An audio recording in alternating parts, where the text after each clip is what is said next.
WWAY's own Randy Aldridge has been battling cancer for many months now, as many of you at home know.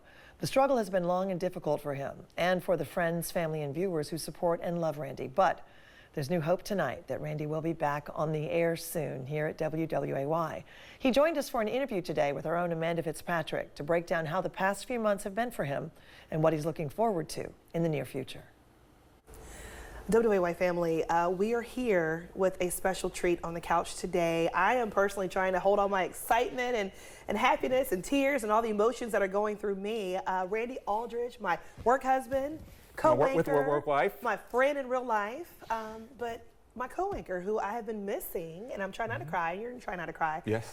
For several months now. Since February. Since February. My birthday gift was him leaving me. And my birthday gift is I'm back. My birthday's next week. So your birthday's next yes, week. I'm not quite been released to come back to work, but or I came for a visit. Or releasing the age yet. No, we're not talking about that at all. Not talking about that at all. Now, Randy, I was just out yesterday, actually, and I had someone ask about you. For those of you who don't know, which most people do know because you've been very open about it, Randy had cancer. Talk about the type of cancer you had, and it's been so important because not only have you opened up about it, but you've educated a lot of men about the importance of getting tested early. Yeah, and that's one thing I've learned. I had stage 3 colorectal cancer. It presented in my colon and in my prostate and in my lymph nodes. So it was much bigger than I dreamed or thought it could be, but it was also something that might have been detected a lot earlier if I had gone for a colonoscopy. They tell men to do it at between 45 and 50, definitely by 50, and I didn't do it. Right. I didn't do it, and if it had been detected sooner, it might not have been as severe, and my treatment would definitely have been different if we'd caught it earlier. But as it is, you know, it's better that we found it than not finding it. So I always tell people, especially men, get that colonoscopy. Just do not be afraid of it. I wish I had. And I think your story, you saw, I think, a spot, and that prompted you to go get tested, and that's when you learned of it. That's right. I had my warning sign was I was using the bathroom all the time. I had to go constantly, and we were working together. Yeah, you're like, man, if I go to the bathroom and I have to leave, it's a reason. This just is what's be on happening. standby, I'm going to have to probably go. Yeah. And I was like, stop drinking all that water. I know you're trying to hydrate. Yes. Didn't know. That was my warning sign, and that's why I went to the doctor, because I didn't even know what was going on. I just thought I thought maybe I was getting to middle age, and I had to go all the time.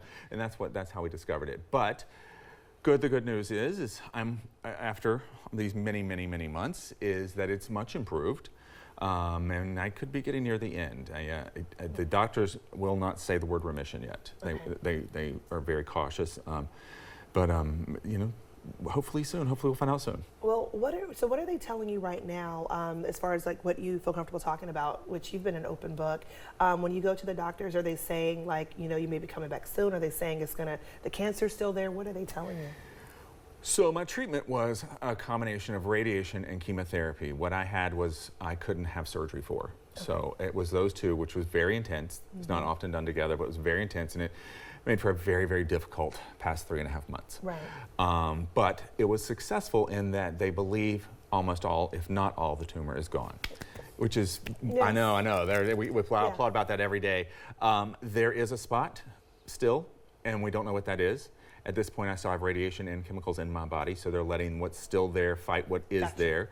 And maybe as early as next week, they will biopsy that and determine if it is still cancer or if maybe it's just a piece of scar tissue. So there's a big range what it could be. We're hoping it's just a scar tissue, and then you'll be done with any more treatments and able to come back faster. But worst case scenario, if it turns out in the biopsy that it is something more, then that could mean a little bit more treatments to treat. It will. It will not be as intense as before. No. Right. Now, when we first found out about this, I talked about this. The worst thing I ever did was go to Google. Right. Because I was mortified. I even came in and talked to you. I was like, well, I was scared to death when this first happened. Randy came to me and Randy said, based on what I have, 20% chance of living? And I was like, what? He's like, people over this age. And I was like, Randy's going to die? Like, what is going on? You know, and very scary. I think and we learned this we go to so many events and we speak and we talk about Hope Abounds and all these cancer charities. We go and we talk, but until it hits your husband or your work husband or your home or your friends, you really don't know how much cancer takes a toll on people. You don't, and I didn't have a clue. As many things as we've done throughout the community, as many people as we talked to, I had no clue the toll it takes on your body. Right. And it has, I cannot thank my family and my friends and all of you at home for The support that I've been given has been unreal. It's just,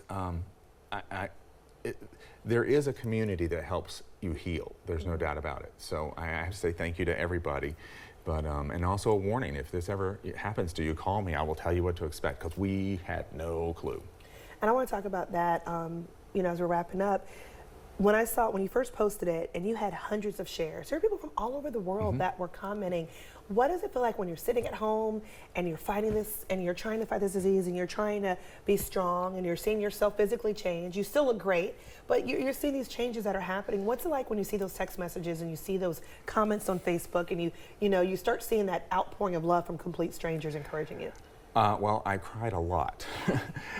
Just the gift of someone taking a minute to help lift you up. You can't imagine what that feels like. I couldn't imagine what that feels like. So I was overwhelmed, and I wanted to thank each and every person, but I couldn't. And at first I was like, oh, I can't. I'm going to thank everybody. Do it now. You got a chance. But the thing was, I was like, I'm going to go back one day, and I'm going to be able to say it and tell everybody thank you. But you'll never know how much it meant to have those comments to lift me up and make me think that definitely there's going to be an end to this, and that I would be back here with all of you again. Wow. Well, We're not Randy, crying. We don't cry. Okay, we're not crying. There's no crying in news. There's no crying in news. Well, we miss you. Everyone at WWY, everyone in the community loves you. You have been just an awesome person to work with, and I'm so glad that you're going to be coming back. I'm so glad that you're beating cancer's butt.